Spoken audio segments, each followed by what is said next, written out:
Alors juste avant de commencer cette vidéo, je voulais vous prévenir que mes e-books de recettes sont enfin disponibles. Donc 2 e-books de recettes sans gluten. Il y a un e-book salé qui contient 60 recettes, un e-book sucré qui contient 65 recettes. Je vous mets les liens dans la barre de description et sinon, je vous souhaite une bonne vidéo.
Hello tout le monde, bienvenue dans cette nouvelle vidéo.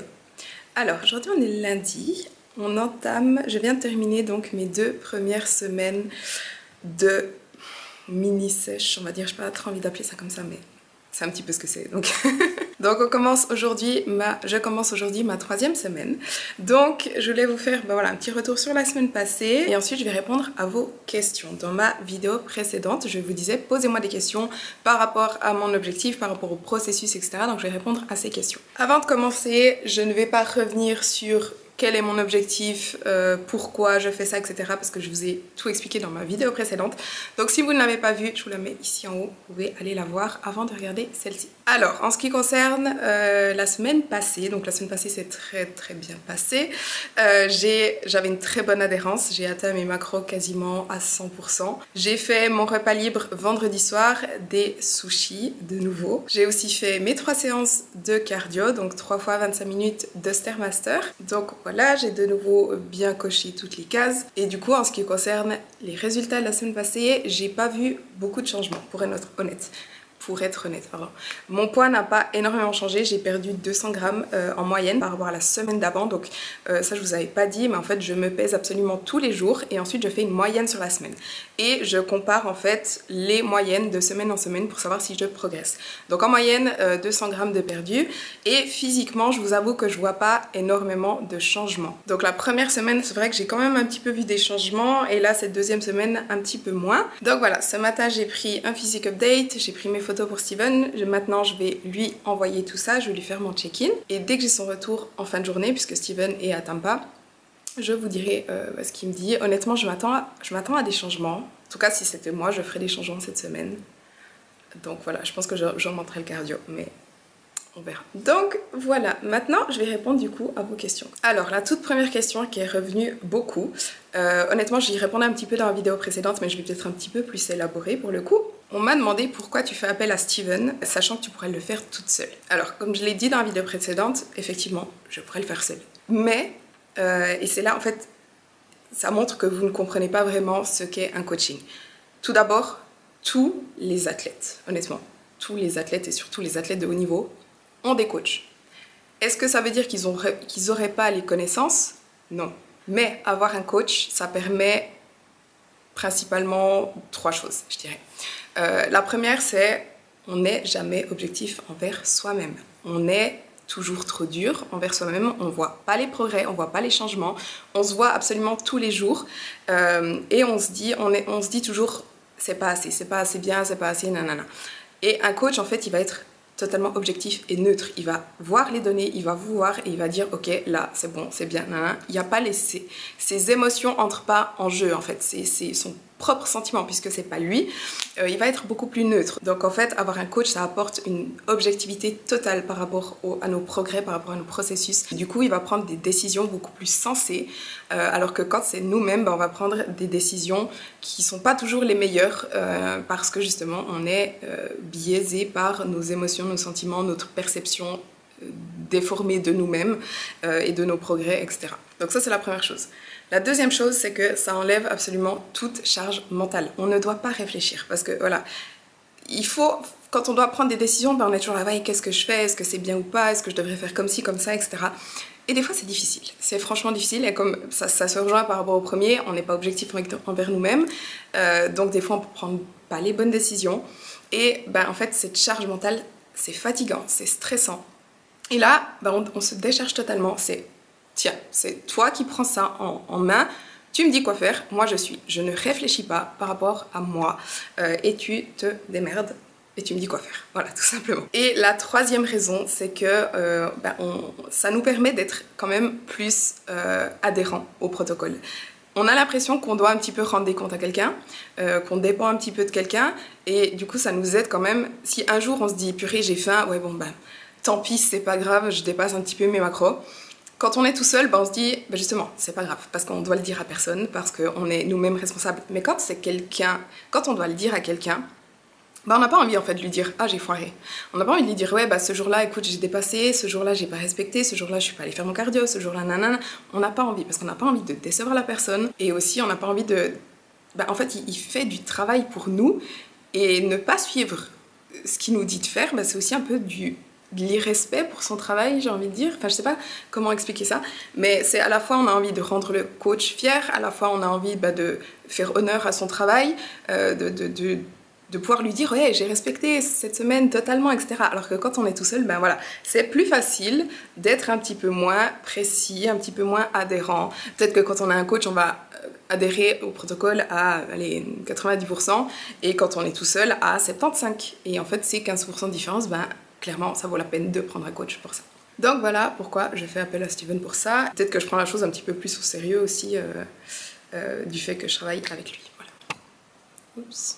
Ensuite, on m'a demandé, penses-tu que suite au burn-out lié à tes dernières compétitions, tu seras obligé de devoir calculer tes macros tout le temps et sur le long terme?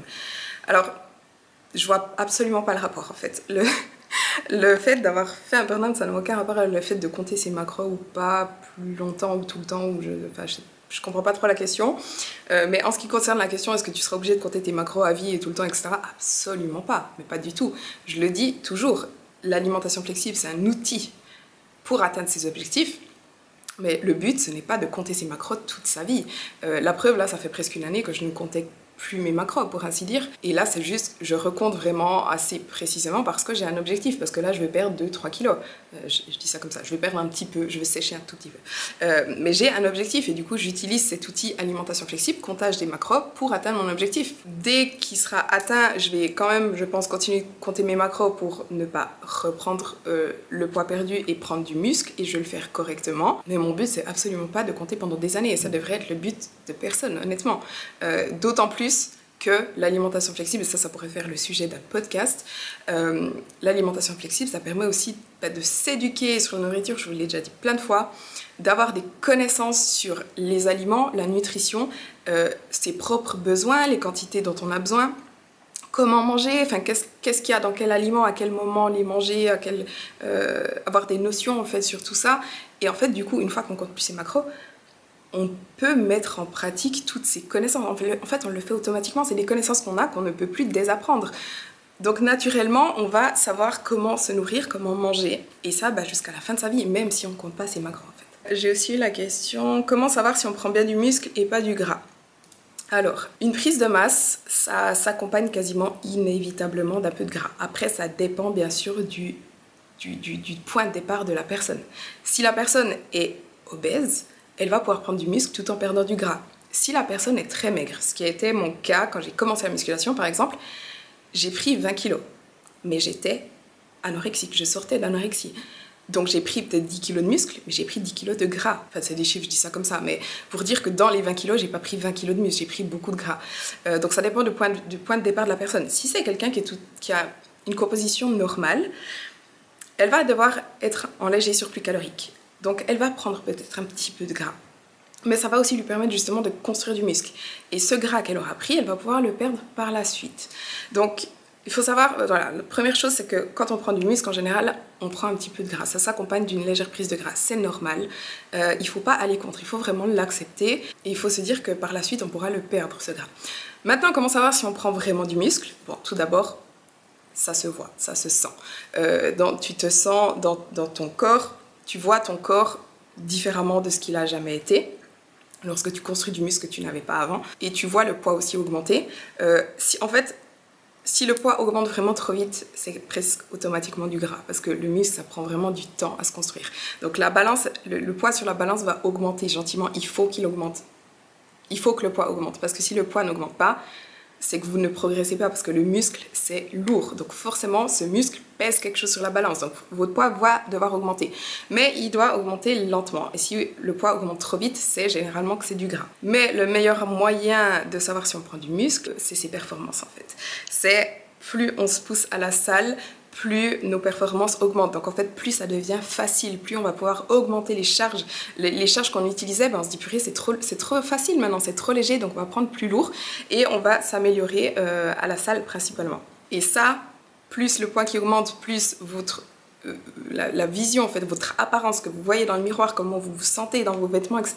C'est tous des indicateurs que vous prenez du muscle. Une chose encore, si vous êtes en léger surplus calorique, c'est-à-dire environ 150-200 calories de surplus, et pas 500, 600, 800, il y a peu de risque que le poids que vous preniez, ce soit du gras. En fait, si vous avez une approche conservatrice, modérée, il y a peu de chances que vous preniez vraiment du gras. Si vous avez une approche beaucoup plus agressive ou si vous faites beaucoup de repas libres, si vous prenez comme excuse le fait que vous êtes en prise de masse pour manger beaucoup trop, beaucoup plus, manger de la merde, etc., là, il y a des chances que vous preniez du gras.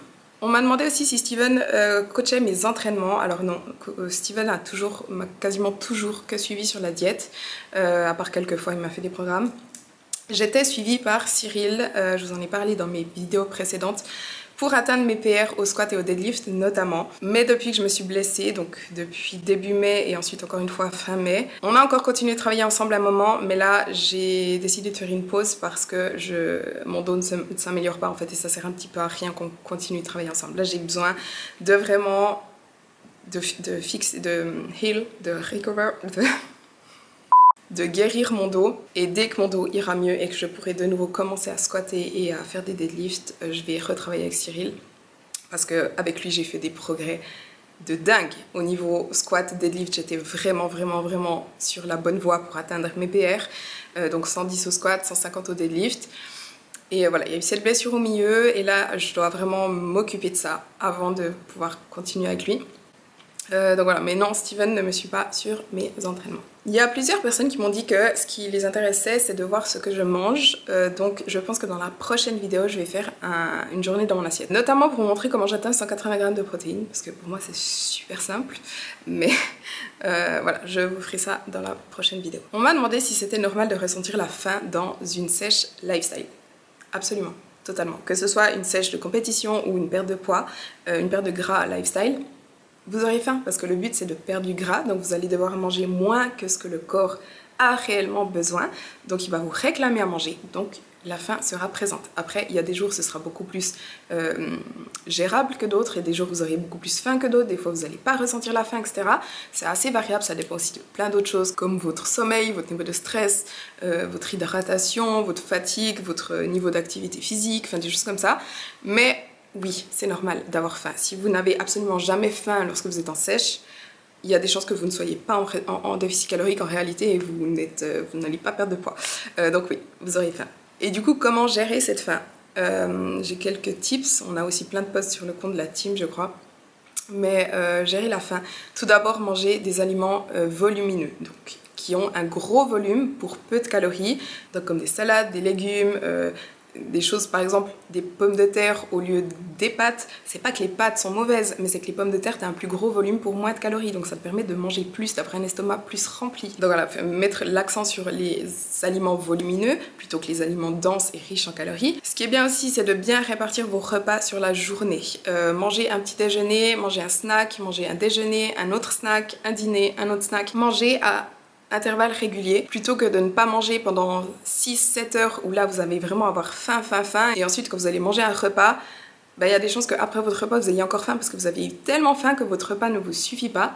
Donc voilà, bien répartir vos repas sur la journée. Si vous avez faim souvent en soirée ou avant d'aller dormir, prévoyez un snack juste avant d'aller vous coucher, ou enfin 1-2 heures avant d'aller vous coucher. Enfin, regardez pour vraiment bien répartir vos calories sur la journée en fonction de vos préférences et de vos activités. Et la dernière chose, c'est d'augmenter vos protéines. Assurez-vous de manger suffisamment de protéines et là aussi, assurez-vous de manger des protéines tout au long de la journée. Ne faites pas des repas avec que des glucides dedans, rajoutez toujours une source de protéines. On m'a demandé qu'est-ce que tu aimes le moins durant une sèche? Est-ce que c'est devoir respecter tes macros, le cardio, la sensation de faim, etc. Honnêtement, j'ai de la peine à répondre à cette question parce que moi j'aime bien le processus d'une manière générale en fait. Dans le passé, je vous aurais dit que le cardio c'est vraiment ce que je détestais. Maintenant, je trouve ça va mieux. Après, là actuellement, j'ai vraiment pas beaucoup de cardio. Mais même quand j'étais en prep, j'avais 1h30 de cardio par jour pendant des mois. Ça allait encore. C'est la fatigue. Oh voilà. C'est la fatigue le plus dur. La fatigue. Alors actuellement je la ressens pas parce que je viens de commencer et je suis à peine en déficit calorique et c'est facile, etc. Mais c'est vrai que quand on perd du poids, au bout d'un moment t'as la fatigue qui vient et ça c'est compliqué. C'est dur à gérer parce que t'as envie de rien faire, t'es pas productif, t'as pas envie de travailler, t'as pas envie de faire des activités, t'as pas envie de voir des gens, t'as rien envie de faire en fait, tellement parce que t'es fatigué. Et ça c'est vraiment, c'est ce que je déteste le plus. C'est quand je suis fatiguée en sèche, c'est vraiment le truc que je déteste. On m'a demandé aussi, est-ce que tu t'es fixé une date limite pour atteindre ton objectif? Alors non, c'est ce que je vous disais dans la vidéo précédente, j'ai aucune idée de vraiment quand je vais atteindre mon but, parce qu'en fait, bah, comme je vous ai dit, on va continuer le processus et quand je me sentirai bien, je vais dire ok, bah là je me sens bien, j'ai pas envie de perdre plus. On arrête ici. Et comme je vous ai dit aussi, j'ai vraiment pas envie de perdre beaucoup. Vraiment pas. J'ai juste envie de me ressentir un peu mieux. Et là, je me sens déjà mieux, honnêtement. Donc, je pense que ça va vraiment pas être très long. Mais j'ai pas de date, c'est vraiment freestyle, j'ai envie de dire. On verra sur le moment, en fait. Voilà. On m'a demandé si n'es-tu pas trop stressée de reprendre un protocole après ton burn-out. Alors non, déjà, si je me sentais pas 100% prête, je referai pas ça parce que j'aurais pas envie. Donc vraiment là si je le fais c'est parce que j'ai envie, parce que je suis prête, etc. Et aussi mon burn-out là ça fait plus d'1 année, honnêtement j'ai quand même bien récupéré et pendant quasiment 1 année j'ai pas suivi de protocole, donc je me suis vraiment laissé le temps de faire une pause, de récupérer, d'aller mieux, etc. Et maintenant que je me sens prête, voilà, je reprends. Mais du coup non, si je me sentais pas prête je le ferais pas. Et dernière question. On m'a demandé, n'as-tu pas peur que de faire ça, ça te redonne goût au processus et que tu aies envie de faire une prep et de faire des concours? Alors, honnêtement, que je fasse ce processus maintenant ou non, j'ai envie de faire une prep. J'ai envie de remonter sur scène, etc. Mais j'ai envie parce que j'adore faire des concours. J'adore concourir et j'aimerais trop dépasser ce que j'ai fait l'année passée.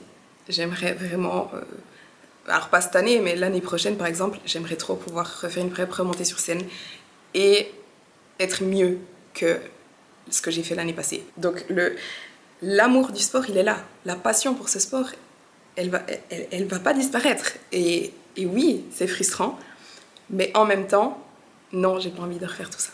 Parce que, je vous l'ai déjà dit plein de fois, vous n'avez pas idée de à quel point c'était difficile. Et l'année que j'ai eue, l'année passée, les moments que j'ai vécu, mais vous n'avez pas idée. Et en fait, j'ai pas envie de revivre ça. J'ai pas envie de revivre ça, j'ai pas envie de refaire ça à mon corps et de me retrouver de nouveau dans cet état de santé physique, physiologique et psychologique. Donc, oui, au fond de moi, j'ai envie, mais en réalité, j'ai pas envie, parce que j'ai pas envie de refaire tout ça. Et en parlant de ça, d'ailleurs, c'est quelque chose qui est hyper important lorsque vous avez un objectif, lorsque vous vous dites « j'ai envie d'atteindre cet objectif », dites-vous pas « oui, j'ai envie d'atteindre l'objectif final ». Demandez-vous si vous avez aussi envie de faire tout ce processus pour y arriver. J'entends tous les jours des gens qui disent « j'ai envie de perdre du poids, j'ai envie de faire 10 kilos de moins, j'ai envie de nanana ». Et quand tu lui dis « ok, je comprends que tu as envie d'arriver à ces moins 10 kilos, mais est-ce que tu as envie de faire tout ce que cet objectif te demande de faire, donc tout le processus au milieu pour atteindre ton objectif. Est-ce que tu as vraiment envie de faire ça et de passer par là? Et c'est là que tu vois que les gens, en réalité, ne le veulent pas. Et en fait, c'est ça qu'ils n'ont pas conscience. C'est quand tu as un objectif, par exemple monter sur scène, bah oui, monter sur scène c'est cool, mais t'as la prep avant. Et est-ce que, même si tu veux monter sur scène, est-ce que tu veux réellement faire une prep? C'est ça la question en fait, c'est est-ce que tu veux vraiment faire le processus qui va t'amener à ton objectif? Et en l'occurrence pour moi, bah non. J'ai pas envie de revivre ça, même si j'ai envie de monter sur scène. That makes sense. Donc si vous avez un objectif, posez-vous cette question. Donc voilà pour les questions, j'attends le retour de Steven, je vous dis dès que j'ai son retour. Alors j'ai reçu le retour de Steven et je vous avoue que c'est pas du tout ce à quoi je m'attendais. Donc je vous ai dit que je m'attendais à des changements, mais plus agressifs, du genre diminuer les macros ou augmenter le cardio. Et au final il m'ajoute un repas libre. Donc aucun changement au niveau des macros ni du cardio. Donc j'atteins toujours 200 glucides, 180 protéines, 85 lipides, 3 fois 25 minutes de cardio et 12 000 pas par jour, donc ça me garde. Et il m'a dit fais un deuxième repas libre. Après ces 2 dernières semaines, à chaque fois que je faisais mon repas libre, les 2 jours qui suivaient, mon poids baissait. Donc voilà, je pense que c'est sa stratégie. Mais vous voyez ce que je vous disais, putain, je sais plus parler. Vous voyez ce que je vous disais avec l'importance de prendre un coach, parce que moi, j'aurais augmenté le cardio, franchement, pour avoir des résultats plus vite, etc. Et ce que Steven me dit en gros, c'est que concrètement, j'ai pas de deadline. C'est un objectif lifestyle, donc le but c'est de perdre lentement pour que je maintienne les résultats, etc. Donc on n'a pas besoin d'être plus agressif en fait. Et c'est ça que je vous disais, quand on a un coach, ben, il réfléchit comme ça. Alors que moi, vu que c'est pour moi, je trouve que je progresse pas assez vite, donc j'aurais baissé les calories ou augmenté le cardio. Du coup, bah en fait ce soir je fais un repas libre, je sais pas encore ce que je mange, mais ouais, un repas libre ce soir et je pense un repas libre en fin de semaine vendredi, je pense vendredi soir, on verra, ça dépend ce que je fais. Things look pretty damn good here. I would rather add in a second untracked meal if we want it for the week, and see how we do with that. Without the hard timeline, like it's very easy for us to not have to force and just be more aggressive, and so that means we get to play around and try and be less aggressive, which is nice. You're like, Steven, who are you? What is this? And this is the truth of like how we're able to diet when we don't have, pro stage goals on the table. So I want to be as reasonable and manageable with it as possible, because average weight did still drop. Win. Your waist measurement did still drop. That's a win. I think those two things right there, they say positive progress. Positive progress is something to be celebrated, and that's a win in and of itself. So even though, yeah, you're not feeling like maybe we're seeing crazy results right now, that's not the goal.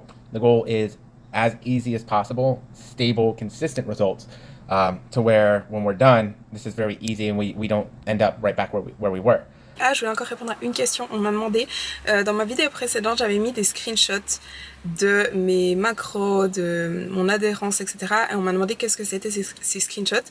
Et en fait, c'est des screenshots de mon fichier de suivi. Depuis 2019, depuis que j'ai commencé ma première prep, je tiens un fichier de suivi que je remplis absolument tous les jours depuis 4 ans, mon Dieu. Pour suivre tout ce que je fais justement. Donc suivre mes macros, mon poids, mes mensurations, mon adhérence, mon cardio, mes entraînements, mes compléments alimentaires, mon cycle, mon sommeil, j'ai tout dedans. Et je vous avais mis le fichier à dispo. Enfin, le fichier est à dispo si vous voulez l'utiliser. C'est exactement le même que moi j'utilise, c'est moi qui l'avais créé.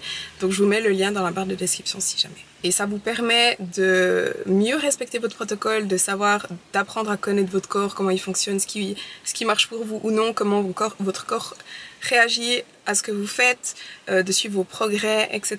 Et ça vous permet de vraiment d'atteindre vos objectifs. En fait, ça aide vraiment à atteindre ces objectifs. On peut faire des corrélations, on peut comprendre ce qui se passe, etc. Donc voilà, le lien est en description.